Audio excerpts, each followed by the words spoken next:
नमस्कार, मैं दिशा शर्मा। आप देख रहे हैं द नगरी न्यूज। नागौर सांसद और राष्ट्रीय लोकतांत्रिक पार्टी यानी आरएलपी के संस्थापक हनुमान बेनीवाल रविवार को जोधपुर पहुंचे। इस दौरान सर्किट हाउस में आयोजित प्रेस वार्ता में उन्होंने कई अहम मुद्दों पर सरकार और विपक्ष दोनों पर निशाना साधा।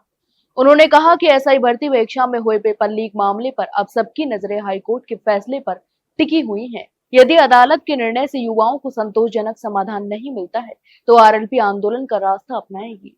इसके अलावा बेनीवाल ने कहा कि पार्टी इस मुद्दे पर चुप बैठने वाली नहीं है और आवश्यकता पड़ने पर नई दिल्ली में 1 लाख से अधिक बेरोजगार युवाओं के साथ राजधानी का घेराव भी किया जाएगा। उन्होंने चुनाव आयोग और वोट की चोरी के मुद्दे पर भी टिप्पणी की। इसके अलावा बेनीवाल ने कहा कि चुनाव आयोग कभी खुद यह नहीं करेगा कि वोट की चोरी हो रही है, जबकि हकीकत सभी जानते हैं। उन्होंने विपक्ष की भूमिका पर भी सवाल उठाते हुए कांग्रेस को भी कटघरे में खड़ा कर दिया। उनके अनुसार कांग्रेस पार्टी केवल वोटों की चोरी और संविधान बचाओ जैसे मुद्दे उठाकर अपनी राजनीति कर रही है, लेकिन जिन गंभीर मुद्दों पर जनता जवाब चाहती है, जैसे पेपर लीक, बेरोजगारी और अग्निवीर योजना, उन पर विपक्ष मौन साधी हुई है। तो वहीं जोधपुर की जीवन रेखा कहीं जाने वाली जोजरी नदी के प्रदूषण को लेकर भी बेनीवाल ने सरकार पर तीखा हमला बोला। उन्होंने कहा कि वर्षों से यह समस्या जस की तस बनी हुई है।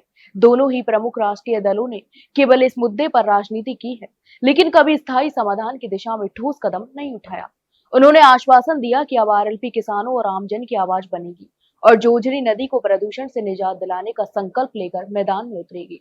इसके अलावा प्रेस वार्ता के दौरान बेनीवाल ने पूर्व उपराष्ट्रपति जगदीप धनखड़ के इस्तीफे पर भी टिप्पणी की और कहा कि धनखड़ इस्तीफा देने के बाद चुप हैं, लेकिन पूरा देश यह जानना चाहता है कि आखिर उन्हें जिस तरीके से पद से हटाया गया है उसके पीछे असली कारण क्या था। तो वहीं बेनीवाल ने कहा कि लोकतंत्र में पारदर्शिता बेहद जरूरी है और देशवासियों को यह अधिकार है कि उन्हें तथ्य बताए जाएं। उन्होंने सवाल भी उठाया कि यदि धनखड़ चुप हैं तो क्या यह किसी दबाव का परिणाम है। हनुमान बेनीवाल ने साफ संकेत दिए हैं कि आने वाले दिनों में आरएलपी सड़कों पर उतरकर सरकार और विपक्ष दोनों को घेरने का काम भी करेगी।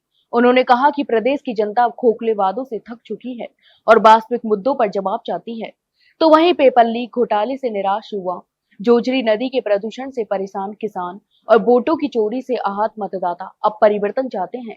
लगभग 1 घंटे चली इस वार्ता में बेनीवाल लगातार आक्रामक तेवर में नजर आए। उन्होंने कहा कि उनकी पार्टी सत्ता में हो या विपक्ष में जनता से जुड़े मुद्दों पर हमेशा संघर्ष करेगी। इसके अलावा उन्होंने चेतावनी दी कि यदि सरकार ने समय रहते ठोस कदम नहीं उठाए तो आरएलपी का आगामी आंदोलन राज्य की राजनीति को नई दिशा देगा। तो आप इस पूरे मामले पर क्या सोचते हैं, हमें कमेंट बॉक्स में कमेंट करके जरूर बताएं। वहीं जानकारी अच्छी लगी हो तो वीडियो को लाइक और शेयर जरूर करें और हाँ, चैनल को सब्सक्राइब करना ना भूलें। फिलहाल के लिए इतना ही, जल्द मिलते एक नई जानकारी के साथ। तब तक के लिए नमस्कार।